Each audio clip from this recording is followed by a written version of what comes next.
Welcome to this week's discussion on Do you really know Jesus? Knowledge of Jesus by reading and studying Scripture is an important way for us to learn about who Jesus is, but does not help us to know Jesus. Whether it is someone we are dating or our favorite sports figure, we want to know all about that person. We want to know all the statistics if it is a sports figure. If it is someone we are dating, we want to know everything they like to do, to eat, what they like to read, and places they like to visit. This is a good beginning to help us know all about them. But we still want to know who they are. Who we are is an internal thing, not something we can learn by reading. To know who that person is would require spending time with them, not just reading about them. The example I would like to use to explain what I mean to demonstrate this is from a live conference I attended years ago. The speaker was Matthew Kelly from Dynamic Catholic. He is a well-known and popular Catholic author and speaker. This is a story that really stuck with me, and I think it addresses knowing Jesus very well. Once upon a time, there was a very successful businessman. He had grown up with nothing, and he had developed an enormous wealth during the course of his short life. He owned a castle down in the foothills of England, but he did not visit the castle often because he was too busy. One year he decided, since I seldom go to the castle, I will go to the castle now and have a party. He invited 600 people to this party. The guest list was like a who's who list of the whole world. If you can imagine the 600 most famous people on the whole planet, that was the guest list. And then just sprinkled in amongst these celebrities was about a dozen very regular people who were in charge of his friends' horses, and they had been invited to come to this castle on this summer night and have this incredible meal.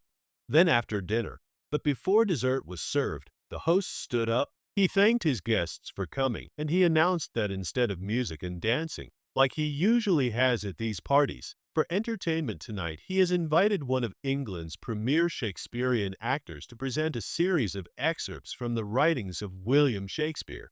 The actor stands up to thunderous applause.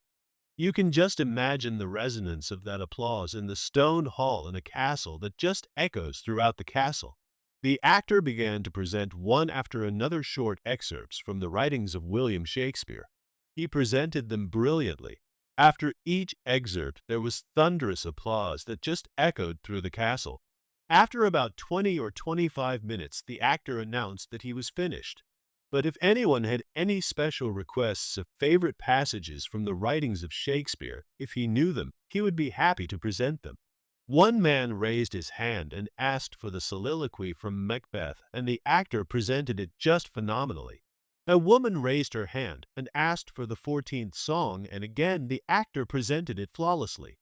Then an old man raised his hand from way down in the back of the hall. As it turned out, the man was a priest. He was a childhood friend of the host. The priest said to the actor, "Sir, I realize that it is not Shakespeare, but I was wondering, could you present for us the 23rd Psalm?"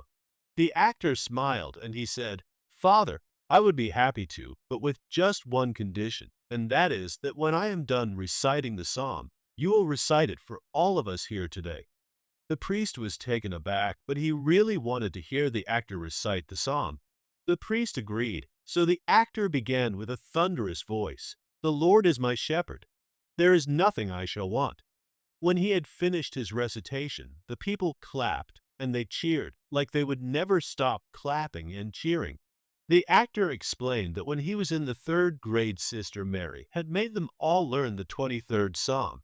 Every morning someone had to come to the front of the class and recite the psalm. Since then, it has been indelibly ingrained on his mind.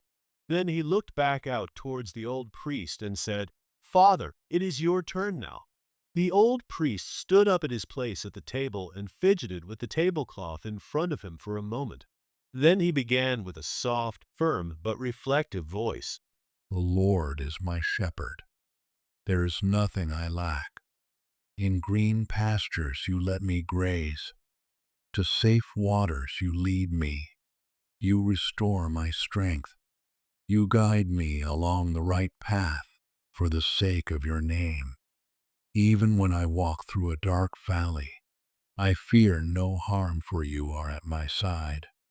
Your rod and staff give me courage. You set a table before me as my enemies watch. You anoint my head with oil. My cup overflows.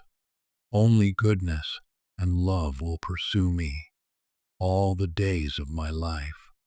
I will dwell in the house of the Lord for years to come. And when the priest was finished, nobody clapped, nobody spoke, and nobody moved. It was as if the audience was mesmerized. Seizing the moment, the actor stood back up and he said to the crowd, "Do you realize what you've just witnessed?" The people just looked at him. He said to them, "I know the psalm. Father knows the psalm." Why was his reciting of the psalm so much more powerfully? The people just looked at him. He said, "I'll tell you why. There is no question that I know the psalm, but Father, he knows the shepherd. My question to you is this: do you know the shepherd, or do you only know about the shepherd?" Have a blessed week. If you would like to receive these weekly discussions, please subscribe below. You can also feel free to share any comments.